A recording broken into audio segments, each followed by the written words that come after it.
Thank you, House Chairperson, Mama Boroto. Program Director, thank you very much. National Assembly Speaker, Honorable Nosiviwe Mapisa Nqakula. Honorable Chairperson of the National Council of Provinces, Mr. Amos Masondo. Honorable Presiding Officers and Representatives of BRICS Parliaments. And this includes the new additions to the BRICS family, the BRICS community. I take this opportunity to also say welcome to all our people in those countries that are joining this family of progress for the world. Honorable members, distinguished guests, ladies and gentlemen, indeed, good day to you all. It is my honor, as you heard Maboroto indicate to you, and privilege to stand before you today at the 9th BRICS Parliamentary Forum meeting. As we gather here under the theme of harnessing multilateralism and parliamentary diplomacy to deepen BRICS and Africa partnership for accelerated implementation of the Africa Free Trade Agreement. It is important to reflect on the significance of this momentous occasion. Perhaps more significantly, we should appreciate how far the BRICS Parliamentary Forum has come.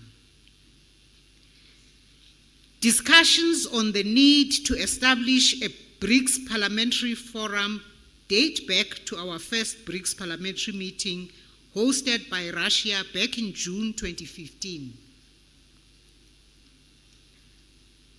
My colleague, chairperson of the NCOP then, Mama Thandi Modise, attended that particular meeting in 2015. It was at this meeting that we declared our intention to strengthen and promote contacts at the leadership level of relevant chambers, committees, and groups of parliamentarians, perform interparliamentary exchanges and regular expert consultations, and create and develop new interparliamentary cooperation mechanisms. A multilateral declaration of intent of the legislative organs of Brazil, Russia, India, China, and South Africa, also known as the Protocol of Intent, to formally cement multilateral BRICS parliamentary relations was drafted and considered by our respective parliaments. But the text was never finalized or signed. And I caught up with the process when we were at the Geneva meeting that Maboroto was referring to, where we agreed on embarking on the formulation and subsequent signing of the relevant protocol as having been agreed to in principle in the initial meeting in Russia. So subsequent BRICS parliamentary and ambassadorial meetings also agreed to strengthen our interparliamentary relations at the multilateral level. When the South African Parliament hosted the BRICS Parliamentary Forum on the 16th October 2016 in Geneva, Switzerland, South Africa presented to the meeting a draft protocol on the BRICS Parliamentary Forum. During this meeting, as well as thereafter, our parliaments reiterated the need to formalize and define their relations. You may recall that numerous consultations on the draft protocol were held. Finally, culminating in the momentous occasion today, where the renamed Memorandum of Understanding on the BRICS Parliamentary Forum will be signed. I think that deserves a resounding round of applause.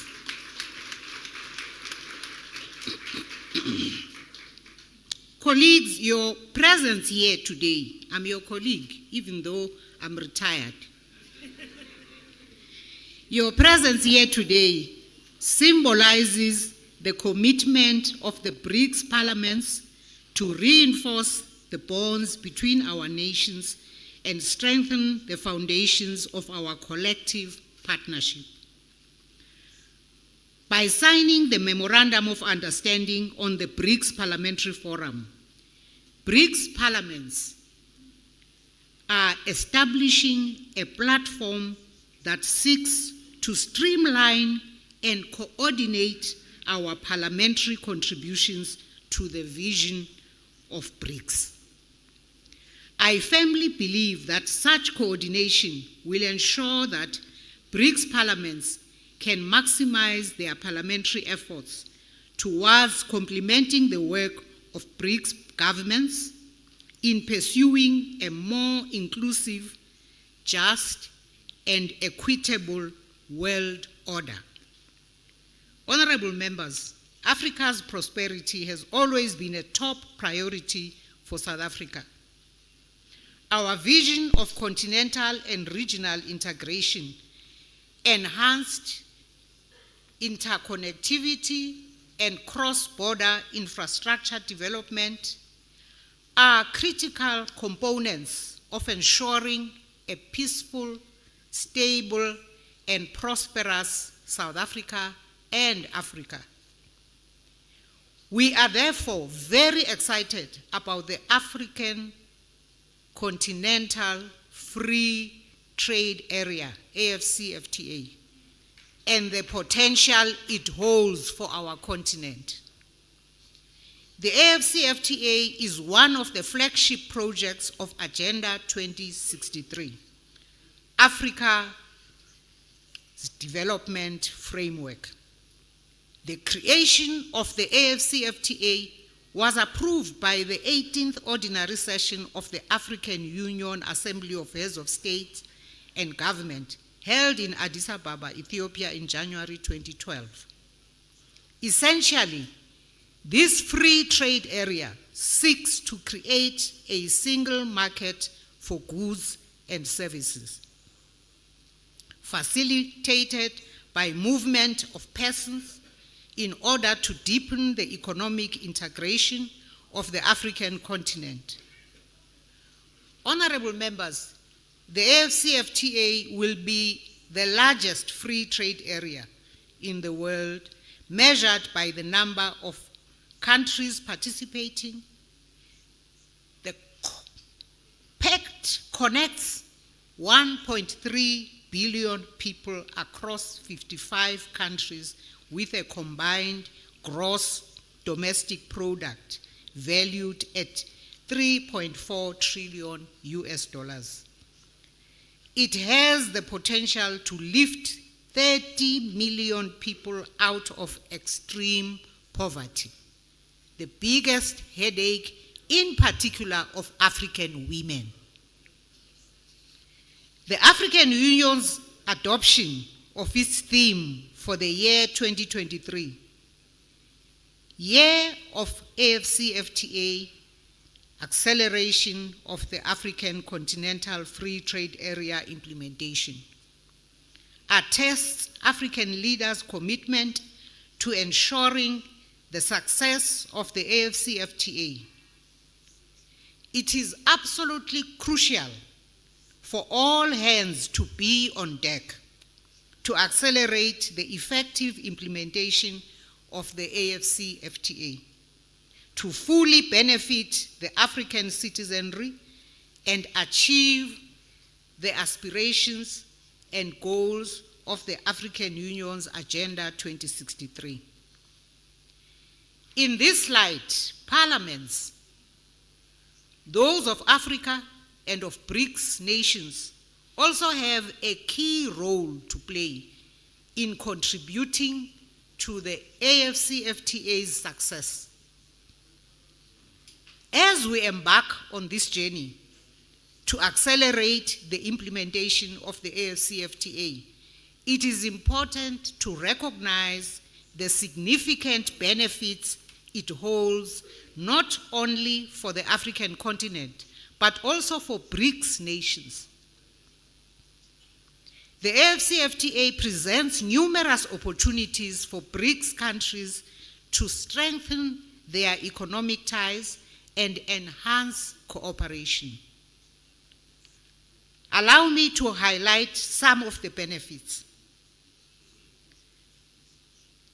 Market expansion, that's the first one. The vast African market the AFCFTA creates provides BRICS nations access to new consumers and diverse investment opportunities, promoting trade expansion and economic growth. The second one is enhanced trade flows. The AFCFTA aims to significantly boost intra-Africa trade, presenting BRICS nations with an avenue to increase their trade volumes and diversify their export destinations within the continent. Thirdly, investment opportunities.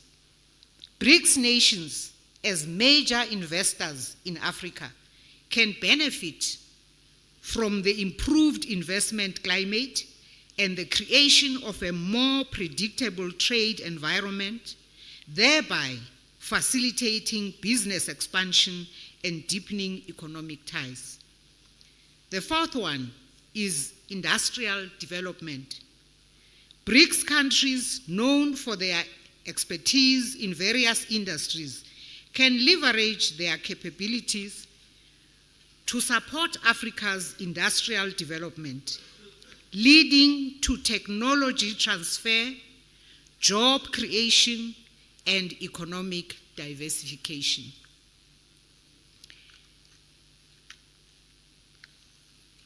The next one is the infrastructure development. BRICS nations, renowned for their expertise in infrastructure development, can contribute by sharing experiences, investing in infrastructure projects, and promoting the connectivity agenda, thereby enhancing regional integration.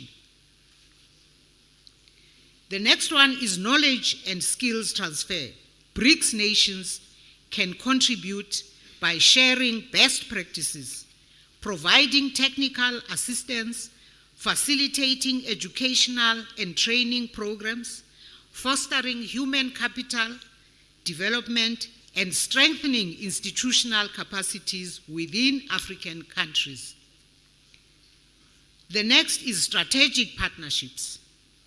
By collaborating through joint ventures, research and development initiatives, and technology sharing arrangements, BRICS nations can forge stronger economic ties and foster long-term win-win relationships. And last on my list, global influence. The successful implementation of the AFCFTA can position Africa as a major economic force in the world and amplify the collective voice of BRICS nations on global economic governance. By supporting the AFCFTA, BRICS countries can strengthen their influence collectively in international trade negotiations, promote a more inclusive global trading system, and advocate for the interest of developing economies. Honorable members, the opportunities the AFCFTA holds for our countries are truly limitless. As BRICS parliaments, you can contribute to the successful implementation of the AFCFTA through strategically streamlining your collaboration through parliamentary diplomacy among yourselves and with other actors beyond your group. It is through open dialogue, cooperation, and the exchange of ideas that we can find common ground and further solidify the significant progress the BRICS configuration has made. The MOU that will be adopted today is a major milestone step towards this goal.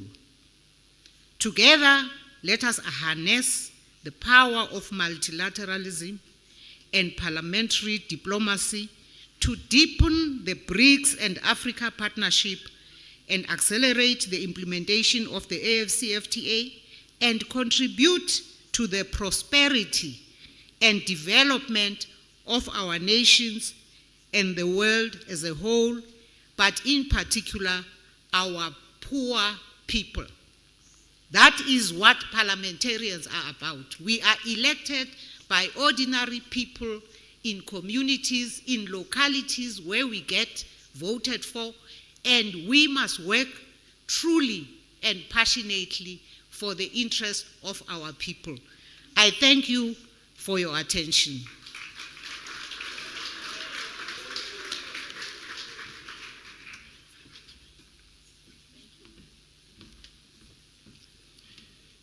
Thank you very much to our House Chairperson who presented